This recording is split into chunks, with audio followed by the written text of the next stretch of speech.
Kind of an interesting rarity here, a female perp.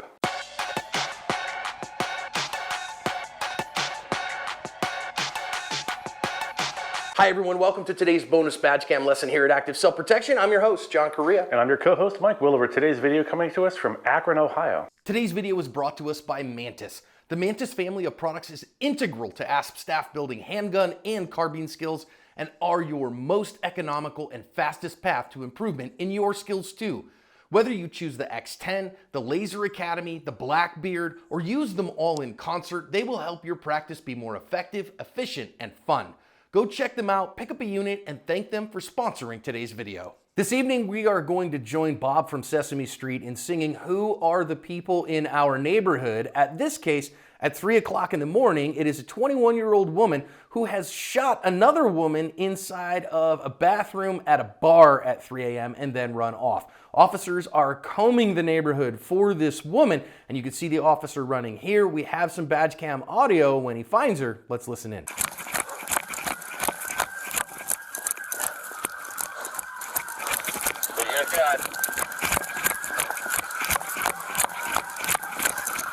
Show me your hands!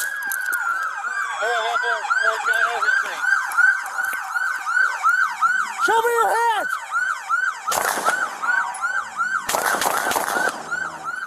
Zooming it in a little bit more, you can see this 21-year-old woman raise the gun at the officer and his first shot breaks. That one was a miss, but at least one of the other ones was a hit. The officer, she did lay down on the ground at that point, put her gun down. They took her into custody. The gun was laying next to her. She did live. They ended up using a tourniquet on her, giving her medical aid and all that stuff. She's currently facing a murder charge because the woman who she shot in the bathroom ended up dying of her injuries. So she's in a heap of trouble. Listen, I'm going to say it till the cows come home. If you're not listening to the ASP podcast, you're making a mistake. We get guests on there every single week who have been in real life defensive encounters and let them tell their story. Mostly, I think, of the aftermath just fascinates me. Yeah, that's the important part. And listen, if you watch on the Expert channel, just know YouTube's going to put a lot of ads in it. That's the way it is. If you don't like it, go to Spotify, go to Apple Podcasts, Overcast, anywhere else, and you can listen to it pretty much commercial free. I say this all the time about flashlights, Mike, that one of the big differences between private citizens and police officers is police officers chase goblins down holes. And in this particular case here, this is a real world lighting application. You are outside and you have all these what we call photonic barriers, these street lights that are putting different color and different amounts of light out. And the question you always got to ask is, how much do I want to be able to see? How far do I want to be able to see? How reliably do I want to be able to see it? And how much detail do I want to have? And this is why I really push, man, if you're going to really splurge on a piece of gear, I really think a high quality handheld flashlight has to be one of them. I'm going to do you one better, John. I think that you should have at least one high intensity light and a backup that's at least 2/3 as good as your main light, because lights fail sometimes, and so you want to make sure you have a backup, especially in a situation like this. I'll take a moment here to scold some of these departments, some of these agencies that do some of this lowest bidder nonsense, where they don't get the best equipment they can for their officers. If you're going to defund in any way, shape, or form the police, they're not going to be able to do their job as effectively. And so the agency should be providing every officer, every deputy, every agent with a high-powered light so they can make good decisions under stress. This guy's running.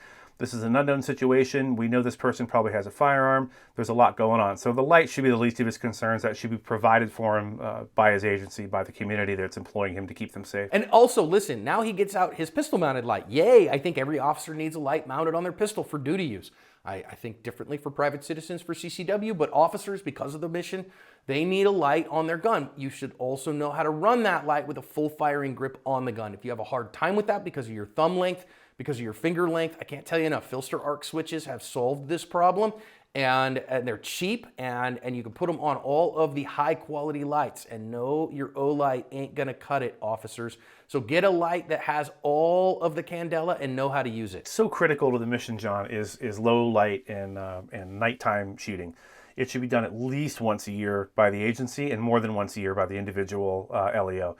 Reason being is you think, oh, how hard could it be? I'll be in the dark and then there'll be a bad guy and I'll turn my light on and use it. If you're trying to use a portable light and not a gun-mounted light and a gun at the same time, it is the most unnatural thing you'll ever do. And if you haven't practiced it, you're not going to be able to do it under stress for the first time. That said, if you do have a gun-mounted light, good for you. Get the brightest one you can and then train with it. You've got to get the reps in, because if you just slap it on your gun and slap it in the holster and go 10-8, well, you got a problem, because now the first time you use it, oh, whoops, maybe I can't reach that, that switch with my thumb with a full firing grip, and I gotta fiddle around with it.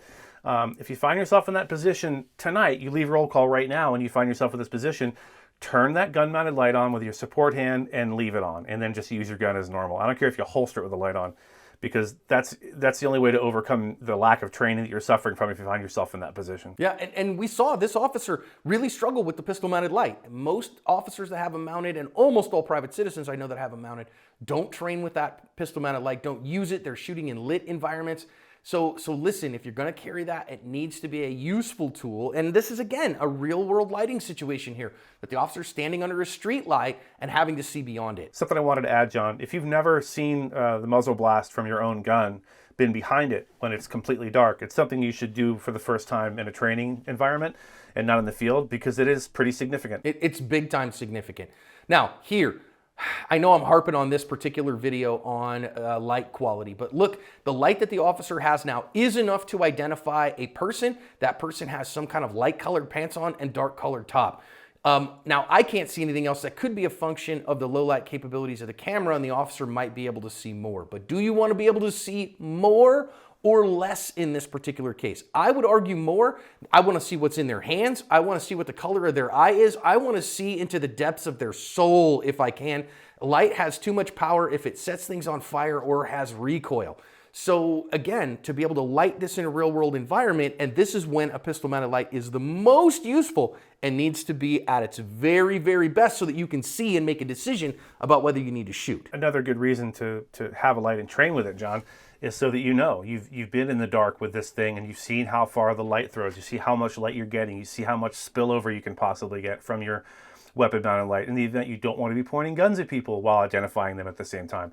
So I got to harp on the light's good. Get the best light you can. Agencies give your officers and deputies the best light you possibly can afford to give them. But then it's on you to train them as well, and it's on individual LEOs to go out and train with these lights.